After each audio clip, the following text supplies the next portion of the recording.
Vamos mudar de assunto agora? A gente vai falar a respeito do envelhecimento da população brasileira. É muito importante que todos nós saibamos quais são os direitos dos idosos. Afinal de contas, a população aqui no Brasil envelhece em ritmo acelerado, diferente de outros lugares do mundo também. Dá uma olhada nesse VT. De acordo com um estudo divulgado em setembro deste ano pela Organização Mundial da Saúde, o número de pessoas com mais de 60 anos no Brasil deverá crescer muito mais rápido do que a média internacional. Enquanto a quantidade de idosos vai duplicar no mundo até o ano de 2050, ela quase triplicará aqui no país. Logo, seremos considerados uma nação envelhecida, classificação da Organização Mundial da Saúde, dada aos países com mais de 14% da população constituída de idosos, como acontece atualmente na França, na Inglaterra e Canadá, por exemplo. Diante dessa tendência, é importante que a população, independentemente da faixa etária, saiba quais são os direitos dos idosos. Não só conhecer, mas acima de tudo, respeitar, né? Afinal de contas, não adianta estar no papel se na prática não se aplica. A gente vai falar agora sobre esse assunto com o doutor José Horácio Rezende Ribeiro, é advogado e presidente do Instituto dos Advogados de São Paulo. Bem-vindo à revista, tudo bem? Tudo bem, e você? Tudo jóia. Antes de mais nada, eu queria que você fizesse um balanço, uma reflexão a respeito disso. No Brasil, os idosos conhecem seus direitos e mais que isso, como eu já falei, eles são, de fato, respeitados? Não, infelizmente, até uma questão cultural, né? Na verdade, não necessitava nem de uma lei para você poder respeitar as pessoas, né? Quanto mais os idosos, todos Só que nós... bastasse bom senso, né? Todos nós chegaremos à idade mais experiente, né? No Japão é um excelente exemplo de que o idoso, né, é considerado um sábio. É verdade. Né? E a pessoa ela não precisa de uma lei específica para proteger. A Constituição Federal, em 88, Regiane, já estabeleceu essa proteção para o idoso. Só que só em 2003 veio um estatuto, o Estatuto do Idoso, é uma lei federal, que especificou em vários capítulos diversos direitos e a gente conhece aqueles mais, a gente usufrui, as pessoas usufruem mais daqueles do transporte, da questão do atendimento preferencial, mas na verdade a gama de direitos é muito mais ampla, né? Mesmo com relação ao direito de poder trabalhar na terceira idade, né? Afinal de contas, a gente sabe que viver de aposentadoria é muito difícil nesse país e muitos idosos tentam voltar ao mercado de trabalho, mas nem sempre as portas estão abertas para eles, né? E fora do Brasil a gente vê isso com muito maior quantidade. A reportagem foi muito bem feita, mas isso é um problema mundial, né? E mais do que isso, o aumento da expectativa de vida. Então, hoje as pessoas vivem mais. Aumento da expectativa e diminuição da qualidade de vida, muitas vezes, né? A gente quer viver mais, não só mais, mas também melhor. E também o Procon está lançando uma cartilha agora, falando com relação aos direitos que o idoso tem sobre o transporte, né? Exatamente. É uma forma de poder esclarecer para a população, como eu disse, para aqueles direitos que as pessoas utilizam mais, no caso do transporte, elas poderem entender como isso funciona. Para poder fazer valer os seus direitos, né? Vamos às perguntas das pessoas nas ruas, então? Quem tem uma pergunta para você, para iniciar, é o Wilson. Vamos ver. O meu nome é Wilson e eu gostaria de saber se o idoso tem direito de passagem gratuita para viagens interestaduais. Sim? Muito bem. Isso é na verdade, a Constituição Federal, como eu disse, foi a primeira norma, né, que estabeleceu esse direito. E ela estabelece no artigo 230, parágrafo 2º, que todas as pessoas acima de 65 anos têm direito ao transporte gratuito urbano. Tá. Todas as pessoas. É considerado idosa a pessoa acima dos 65 anos? O critério é um critério de idade. Tá. Veio uma lei federal, que é o Estatuto do Idoso, e no transporte interestadual estabeleceu regras. Então, são 2 vagas por transporte, de forma gratuita. Por carro, como eles dizem. Por carro. Tá. E o restante mais 2 com 50%. Ah, tá. Então 2 existe uma limitação, existe uma limitação nessa questão do transporte interestadual. Tá. E o que a pessoa precisa fazer para adquirir uma passagem como essa? Tem que comprovar renda nesse caso? Então, a lei estabeleceu essa circunstância dela comprovar até 2 salários mínimos, né?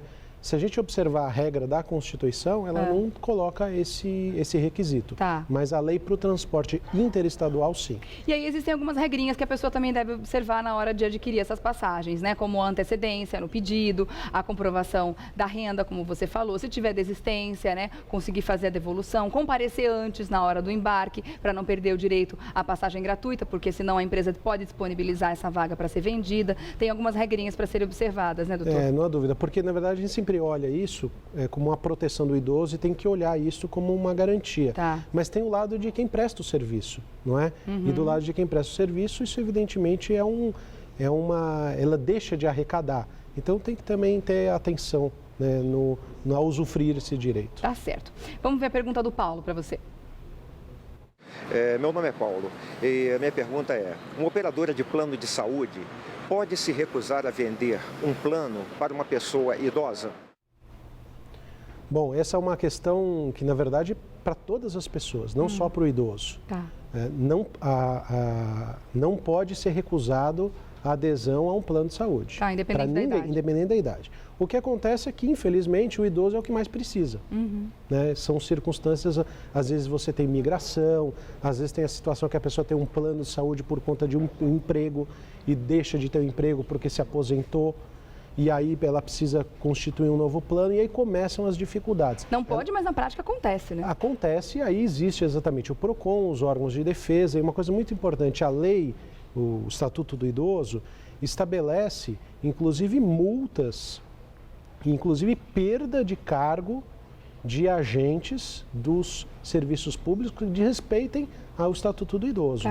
Então, o Ministério Público, qualquer cidadão pode fazer a denúncia de casos como esse e os órgãos públicos, como no caso da saúde, fará a autuação, né, e a penalização. Tá certo. Então, se de repente você que está assistindo passou por isso ou se vir a passar por isso, saiba que existe o PROCON para te proteger e procurar, né, uma retratação nesse caso. Vamos dar uma olhada na pergunta da Antonieta.